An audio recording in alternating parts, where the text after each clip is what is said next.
لگتا تھا جس طرح قدرت نے لیون کی نصرانی سلطنت میں ابن مستنہ کے خلاف احمد بن یعلا کی مدد کی تھی، نبرہ کی سلطنت میں بھی قدرت اس کا ساتھ دے رہی تھی اور حالات اس کے حق میں پلٹا کھا رہے تھے۔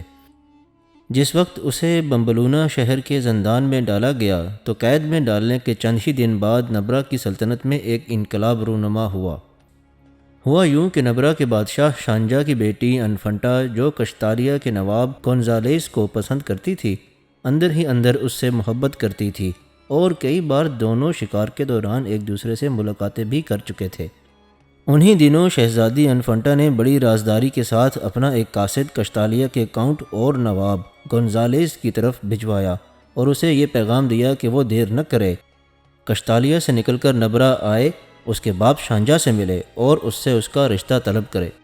انفنٹا کا یہ پیغام جب گونزالیس کو ملا تو وہ فوراً حرکت میں آیا، کشتالیہ سے روانہ ہوا اور شانجا کے مرکزی شہر بمبلونہ پہنچا۔ شانجا کی خدمت میں حاضر ہوا۔ جس وقت اسے شانجا کے سامنے پیش کیا گیا اس وقت شانجا کے پاس صرف اس کی بیوی ملکہ تھیوڈورا تھی، لہٰذا ان دونوں کے سامنے گونزالیس نے اپنی خواہش کا اظہار کیا اور دونوں سے انفنٹا کا رشتہ مانگا۔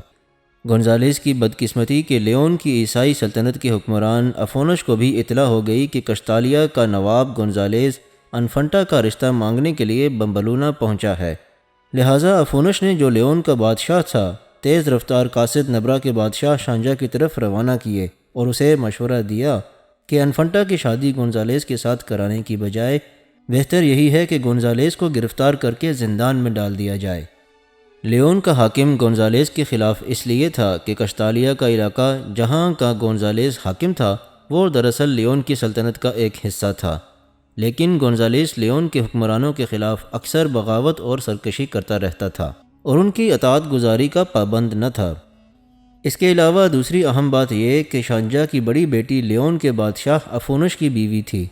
افونش کی بیوی نے بھی اپنے ماں باپ کی طرف پیغام بھجوایا کہ گونزالیس کو کسی بھی صورت انفنٹا کا رشتہ نہ دیا جائے۔ جب لیون کے بادشاہ افونش کی طرف سے شانجا کو یہ پیغام ملا تو شانجا نے آؤ دیکھا نہ تاؤ۔ جس وقت گونزالیس نے اس کی خدمت میں حاضر ہو کر انفنٹا کا رشتہ مانگا، اس نے برہمی کا اظہار کیا، بری طرح اسے ڈانٹا اور اسے زندان میں ڈال دیا۔ اپنے باپ کا یہ فیصلہ سن کر شہزادی انفنٹا بڑی برہم ہوئی، اس نے اس فیصلے کو قبول کرنے سے انکار کر دیا۔ اب وہ کوشش کرنے لگی کہ کسی نہ کسی طرح گونزالیس کو زندان سے نکال کر بھاگ جانے کا موقع فراہم کرے۔ گونزالیس کو زندان میں ڈالنے کے بعد اگلے روز شانجا نے یہ بھی اعلان کر دیا کہ چند روز بعد گونزالیس کا مقابلہ زندان کے ایک قیدی سے کرایا جائے گا۔ اگر تیغ زنی کے مقابلے میں گونزالیس اس قیدی سے جیت گیا تو اس نے جو عرض کی ہے اس پر غور کیا جائے گا، اور اگر تیغ زنی کے مقابلے میں گونزالیس اس قیدی کے ہاتھوں مارا گیا تب معاملے کو ختم کر دیا جائے گا۔ گونزالیس کا مقابلہ کرنے کے لیے جس قیدی کا انتخاب کیا گیا تھا وہ احمد بن یعلا تھا۔ شہزادی انفنٹا احمد بن یعلا کا نام تو نہیں جانتی تھی، لیکن اس نے اس سے متعلق پوری تفصیل سن رکھی تھی۔ اسے یہ بتا دیا گیا تھا کہ وہ قیدی انتہا درجے کا منجھا ہوا اور اعلیٰ پائے کا تیز زن ہے، اور یہ کہ گونزالیس چند لمحے بھی اس کے سامنے نہ نکال سکے گا اور موت کے گھاٹ اتار دیا جائے گا۔ لہٰذا انفنٹا نے اب کسی نہ کسی طرح گونزالیس کو قید خانے سے بھگانے کی تگودو شروع کر دی۔ اسی روز شانجا نے یہ بھی حکم جاری کر دیا کہ گونزالیس کو زندان کے اسی کمرے میں رکھا جائے جس میں احمد بن یعلا کو رکھا گیا تھا۔ اس طرح احمد بن یعلا اور گونزالیس اب زندان کے ایک ہی کمرے میں بند تھے۔ دوسری طرف شہزادی انفنٹا بڑی پریشان تھی۔ اسے یہ فکر لاحق ہو گئی تھی کہ اچانک کسی روز احمد بن یعلا سے تیغ زنی کا مقابلہ کرا دیا گیا تو گونزالیس موت کے گھاٹ اتر جائے گا اور اس کی محبت خاک میں مل جائے گی۔ لہٰذا ایک روز جب کہ شانجا اور اس کی بیوی ملکہ تھیوڈورا دونوں اپنی خوابگاہ کی طرف چلے گئے تھے، شہزادی انفنٹا محل سے نکل کر زندان کی طرف گئی۔ زندان کے داروغہ کو اس نے بھاری رقم دی، اس کے ساتھ ساز باز کی اور ساتھ ہی اس نے گونزالیس سے ملنے کی خواہش کا اظہار کیا۔ زندان کے داروغہ نے شہزادی کی خواہش کا احترام کرتے ہوئے اس کے ساتھ کچھ راہبر اور رہنما بھجوائے جو اسے زندان کے اس کمرے تک لے گئے جس کے اندر احمد بن یعلا کے ساتھ گونزالیس قید تھا۔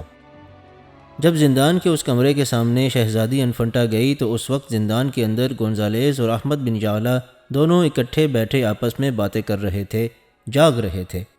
جب شہزادی انفنٹا زندان کے اس کمرے کے دروازے کے پاس آن کھڑی ہوئی تو لوہے کی سلاخوں والے دروازے کے پیچھے سب سے پہلے انفنٹا پر احمد بن یعلا کی نظر پڑی۔ لہٰذا وہ گونزالیز کو مخاطب کر کے کہنے لگا، میرے زندان کے رفیق، ذرا کمرے کے اس آخری دروازے کی طرف دیکھو، وہاں ایک انتہائی خوبصورت لڑکی کھڑی ہے۔ تم نے جو مجھ سے اپنی داستان کہی ہے اس سے میں اندازہ لگاتا ہوں کہ یہ شہزادی انفنٹا ہی ہے جو تم سے ملاقات کرنے کے لیے آئی ہے۔ جاؤ اٹھو، اس سے ملو، ہو سکتا ہے وہ تمہاری رہائی کی کوئی تدبیر کرے۔ اگر تم رہا ہو گئے تو تمہاری رہائی کے ساتھ ساتھ مجھے بھی اس زندان سے بھاگنے کا موقع مل جائے گا۔ انفنٹا کو وہاں دیکھتے ہوئے گونزالیز کی خوشی اور طمانینت کی کوئی انتہا نہ رہی۔ جست لگا کر وہ اپنی جگہ سے کھڑا ہوا اور خوشی کا اظہار کرتے ہوئے احمد بن یعلا کو مخاطب کر کے کہنے لگا، میرے عزیز، تیرا کہنا درست ہے، یہ شہزادی انفنٹا ہی ہے اور میرے خیال میں یہ میری رہائی کے لیے کچھ نہ کچھ ضرور کرے گی۔ اگر میں رہا ہوا تو لازم ہے کہ تمہاری رہائی کا بھی سامان ہو جائے گا۔ اپنی جگہ سے اٹھ کر تیز تیز قدم اٹھاتا ہوا گونزالیز جب آہنی دروازے کے قریب گیا تو انفنٹا نے مسکراتے ہوئے اس کا خیر مقدم کیا اور بڑی رازداری میں اسے مخاطب کر کے کہنے لگی، اپنے ساتھی قیدی کو بھی یہاں بلا کر میرے پاس لاؤ۔ اس پر وہیں کھڑے کھڑے گونزالیز نے پلٹ کر احمد بن یعلا کی طرف دیکھا، ہاتھ کے اشارے سے اسے اپنے قریب آنے کے لیے کہا۔ اس پر احمد بن یعلا اپنی جگہ سے اٹھا اور گونزالیز کے پہلو میں آن کھڑا ہوا۔ کچھ دیر تک انفنٹا نے بڑے غور سے دونوں کا جائزہ لیا، پھر ان دونوں کی طرف باری باری دیکھتے ہوئے کہنے لگی، میرا باپ تم دونوں کا تیغ زنی کا مقابلہ کرانے کا تہیہ کر چکا ہے اور میرے خیال میں ایسا کر کے وہ تم دونوں کا خاتمہ کرنا چاہتا ہے۔ میں نے تم دونوں کی رہائی کے لیے داروغہ سے بات کر لی ہے۔ اس سلسلے میں میں نے اسے ایک بھاری رقم بھی مہیا کر دی ہے۔ آدھی رات کے قریب داروغہ کا آدمی زندان کے اس حصے کی طرف آئے گا۔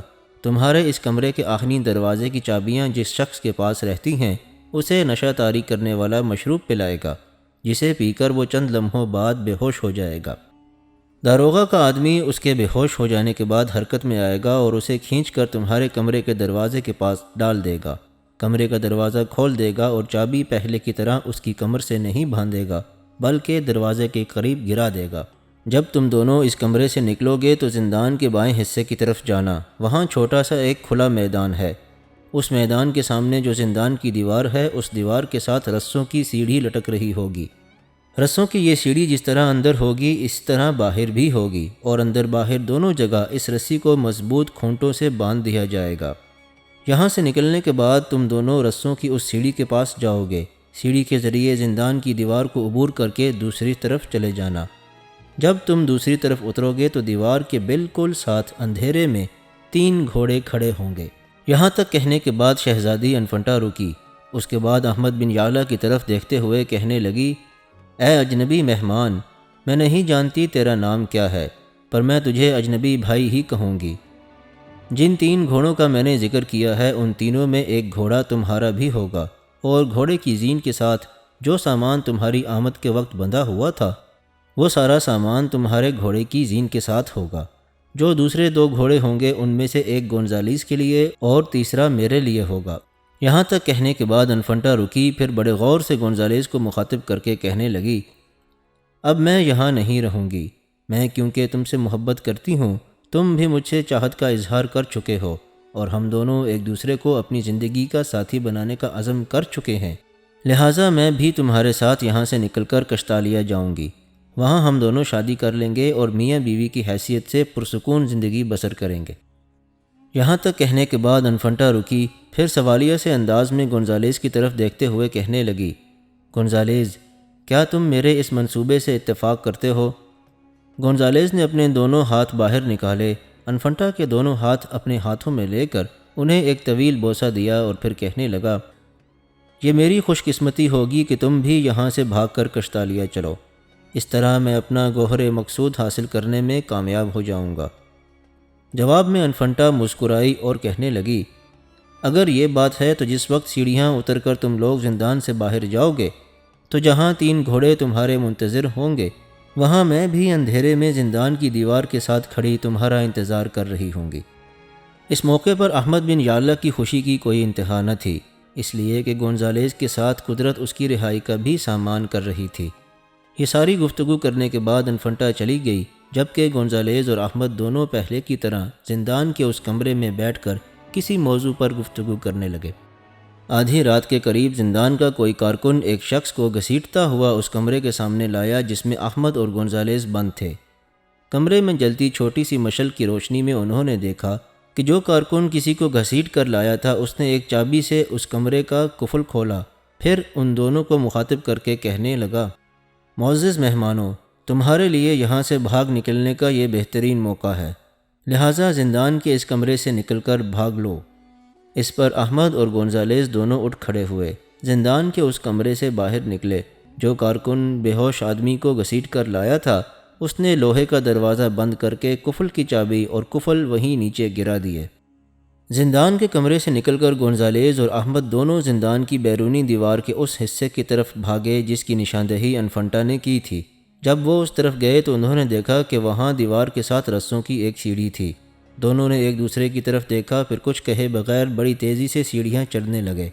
جب وہ زندان کی دیوار کے اوپر گئے تو دیکھا کہ رسوں کی سیڑھی باہر بھی جاتی تھی، لہٰذا وہ تیزی سے اتر کر زندان سے باہر نکل گئے۔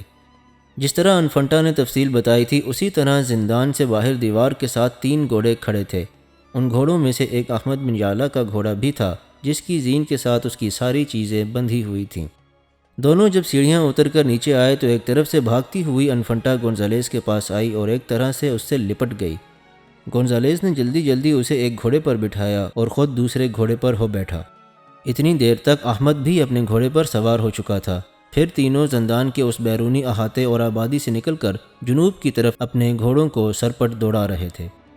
چند میل جنوب کی طرف بھاگنے کے بعد ایک جگہ گونزالیز نے اپنے گھوڑے کی باگیں کھینچتے ہوئے اسے روک دیا۔ اس کی طرف دیکھتے ہوئے احمد اور انفنٹا نے بھی اپنے گھوڑے روک لیے۔ پھر گونزالیز نے احمد کی طرف دیکھتے ہوئے کہنا شروع کیا، میرے عزیز بھائی، میں نہیں جانتا کہ تیری منزل کدھر ہے، لیکن اگر اس وقت تیرے پاس کوئی ٹھکانہ نہ ہو تو میرے ساتھ چل، میرے ہاں تیری حیثیت ایک مہمان کی سی ہوگی۔ جواب میں احمد نے پہلے اس کا شکریہ ادا کیا اور پھر کہنے لگا، میرے ذمے ابھی بہت سا کام ہے، میں نے یہاں کے کلیسا میں سرواندو کو قتل کیا ہے اور ابھی اس جیسے بہت سے لوگوں سے مجھے نمٹنا ہے۔ تم دونوں اپنی منزل کی طرف نکل جاؤ، میں لیون کی ریاست کے علاقوں کا رخ کروں گا۔ اس کے ساتھ ہی دونوں نے پرجوش انداز میں ایک دوسرے سے مصافحہ کیا۔ اس کے بعد انہوں نے اپنے گھوڑوں کو ایڑ لگائی۔ گونزالیز شہزادی انفنٹا کو لے کر مشرق کے رخ پر اپنے علاقے کشتالیہ کا رخ کر رہا تھا، جبکہ احمد اپنے گھوڑے کو ایڑ لگا کر جنوب مغرب کے رخ پر لیون نام کی عیسائی سلطنت کے علاقوں کا رخ کیے ہوئے تھا۔